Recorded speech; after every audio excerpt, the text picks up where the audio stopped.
sports and we don't care who knows. From shooting hoops to the Super Bowl. We like sports and we don't care who knows. Football, tennis.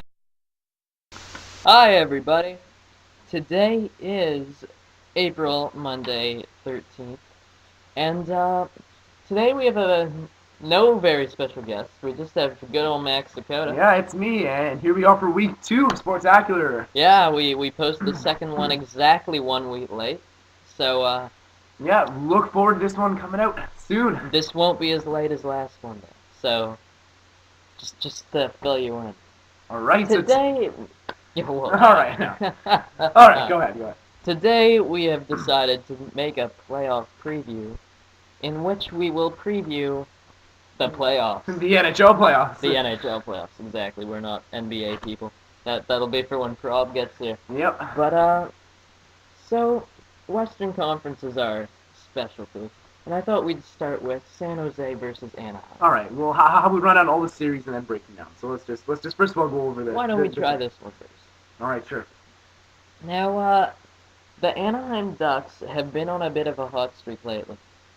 Do you think they have any type of a chance against the San Jose Sharks? And if so, do you think that they will win the series? I think that the San Jose Sharks they won the President's Trophy, so you really obviously can't expect them to... I don't think they're going to underachieve in this series. Sure, Anaheim's been on a huge tear. You know, Bobby Ryan, he's going to be... He's going to be a candidate for Rookie of the Year. And, of course, he's going to be a candidate. I'm not saying he's going to win. I'm saying he's going to be a candidate. He scored 30 goals this year. They have, obviously, Timo Slander, Ryan Getzlaf. They have a great top line, and Hiller's been playing well. However, up against them, we got a 117-point team, the San Jose Sharks. We have a team that is extremely strong, great goaltending. They have a great defense. They got Dan Boyle, obviously, Rob Blake. So they have extremely strong defense. They obviously have some great scorers. They are just an overall great team. Anaheim will give them a bit of trouble, but overall, San Jose will win the series in 5 or 6 games. It seems to me that the great thing about San Jose is not only are they a great team, but they also have a mixture of youth and old people, like Rob Blake, Dan Boyle, Jeremy Roenick, Claude Lemieux. And now we got Devin Setaguchi heating up. Yeah, exactly. Devin Setaguchi, some young guns. We've still got lots of proven veterans. Yeah, and people predicted San Jose to win the Cup this year, and I don't think that they are going to get out in the first round. I don't foresee. Well, they probably won't lose to Anaheim, but yeah, Anaheim's a strong team. I think San Jose maybe wish they would have gotten a St. Louis in the first round or Columbus, but Anaheim's going to give them a bit of trouble, but they won't win the series. They will not win the series. I would have to agree with you. Now, second series, the Detroit Red Wings versus the Columbus Blue Jackets. Now, lots of people seem to be saying that Columbus has a chance in the series. I personally disagree with that. I mean, Columbus, rookie goaltender, half the people on the team have never been in the playoffs before, because this is the first time Columbus has ever made it. Teams haven't made the playoffs before. This will be a good learning experience in which they will be pretty much dominated. I think that I think Columbus is a bit upset. They've held the 6th seed pretty much all year, and then in the last 2 days of the regular season, they let it slip to St. Louis. I bet they wish they had drawn Vancouver, but nope, they got the Red Wings, who are an extremely talented team, and I think they'll maybe win a game. They might win a game because of Mason. But Detroit's going to rock them pretty hard, and I think they'll just be happy. Their fans will be happy. They got in the playoffs this year, but they have no chance. They're fortunate they didn't make any trade their whole prospects for a good player. But luckily, they have a great goalie who's going to have a great career in the city, so they can just be happy with that. But they're not going to do anything against Detroit. Yeah, definitely defending not Cup champions. But the thing about Detroit and San Jose, they're getting old. Right? Exactly. So then the youth movement, Columbus, they'll get good soon. I don't think Detroit's going to win the Cup this year just because their goaltending's Osgood's simply not playing as well as he did last year during their Cup win. Some awful goals. Exactly, but you know what? If Columbus even gave it a run at the series, I'd be surprised. I don't really think there's that much of a chance. Do you really think it's Osgood that's bad, or do you think it's just something about the Detroit defense? Ty Conklin's doing awful too. It's just the thing is they've spent so much money on they've just locked up Franz into an 11-year deal. Oh, yeah. They've locked up Zetterberg to an 11-year deal. They have Datsuk. Those are 12-year deal for Zetterberg. Those are 3 big name players, big money, and they simply don't have enough cap space to afford a goaltender. Yeah. So, you know what? They can't really do much about the goaltending. They really have to But accept the do you- fact that do you- Osgood is their goalie. Do you really think Osgood's that bad? I don't think he's that He's bad not- of a he's- player.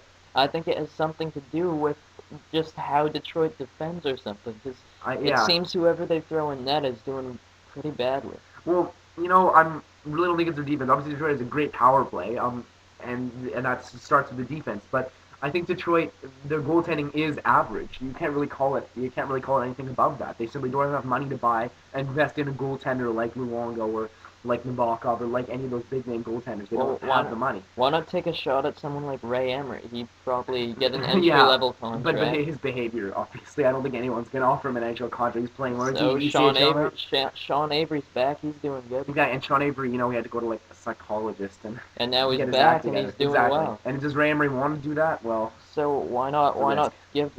give him a chance though? You're not gonna lose anything exactly. if he does Well, awful. it really depends on how Detroit does this year. You know, if they lose to Columbus or if they lose in the second or That's third what I'm round, then we trying can to take a say. shot. Like Yeah. you can stick Emery in there for the series against Columbus because even if he plays awful, they're gonna win the series. It doesn't matter. It doesn't affect Exactly, anything. but I really don't think that at this point in the season, going into the playoffs, Detroit's going to try to get a player who's proven to have bad chemistry in the dressing room. True.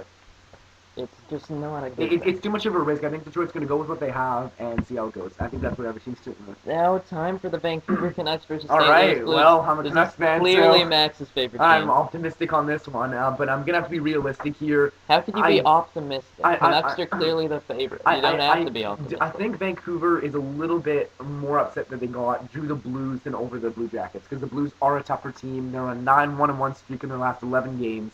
They're a hot team coming off the All-Star break. Vancouver hasn't seemed to play well against them. I don't know why. Yeah, exactly. Vancouver is actually the second hottest team. So we got the two hottest teams since the All-Star it's break true, meeting it's up in true. the first round. You know what? It's not going to be an easy series for Vancouver. We can be assured of that. Vancouver will not roll through the series. St. Louis has. They have some players that are just playing extremely good. We got David Backes, T.J. Oshie. And obviously Chris Mason has been playing great. You know, not as much as the other Mason, but you know he's been playing really well. You don't last think? season. I think Chris Well, he Mason's has been 6 playing just as well. Well, yeah, he has 6 Recently. shutouts. Yeah, he's been playing great. He's been playing pretty well this season. Although obviously in goaltending, Vancouver wins that battle. So Yeah, true. if Luongo can play as well as he has the last 2 games, and if he can carry this team, then there's really no telling how far this team can go. And obviously Vancouver has 2 proven scoring lines in Burrows, Kessler. And we have Burrows and the Sedins playing together. Hopefully the Sedins can do something in the playoffs. And we also have the RPM line with Ryan Kessler, Pavel Demitra, and Matt Sundin. Now, Matt Sundin's an interesting card because he hasn't really done much this season since they picked him Yeah, up. no, he's been a good presence, but he can't make the same penalties. He can't Exactly. take the same He's stupid taking penalties. bad penalties. He's getting a bit more agile on the ice, but we'll have to see what he does in the playoffs. If he takes the same stupid penalties during the You can't playoffs, you can't afford to do Yeah. that. However, I still would give this series to Vancouver. It's going to be 6 or 7, though, I think. I think St. Louis is going to take a big run at this one. They haven't been in the playoffs in how long? 4 years? Or haven't been in the playoffs in a long time. So St. Louis is going to take a run at this, but Vancouver ultimately, I think, will prevail in this one. This year for St. Louis is a bit of a Cinderella story, but I don't see this Cinderella story working out. I mean, in February, they were dead last in the West. Yeah, exactly. And they've come back and How made the does this playoffs. Who come? expected them Yeah. to make the playoffs? It's kind of like if the New York Islanders came out of nowhere to make the playoffs. Yeah, but It's just so realistic- unexpected. Realistically, I think they're going to get stopped in their tracks by the Canucks here. Most likely. Now, folks, to finish off the Western Conference, it's probably the one game or the one series that no one can really easily choose a winner. Oh, yeah, this The is... Chicago Blackhawks versus my homeboys, the Calgary Yeah, Flames. this is going to be an interesting series. Now, the thing that really interests me about the series is how are the Flames rookie defensemen that they're going to have to throw in there going to stack up against the Chicago's really good offense. Chicago has 3 lines that can all score, including the young rookie line with or sophomore line with Kane and Tavares. Goddamn, what's his name? Taves. They also have Havlat. They have lots of proven defensemen that can move the puck, like Keith Seabrook and Campbell. I said Seabrook, not Brook. I didn't give him a first. I said Keith, who is one of their you mean Duncan defenders. Keith. Yeah, okay. Duncan Keith, Sorry. Brent never mind. Seabrook. I think the key for Calgary here is to shut down sorry, is to shut down Chicago's offense. Also, they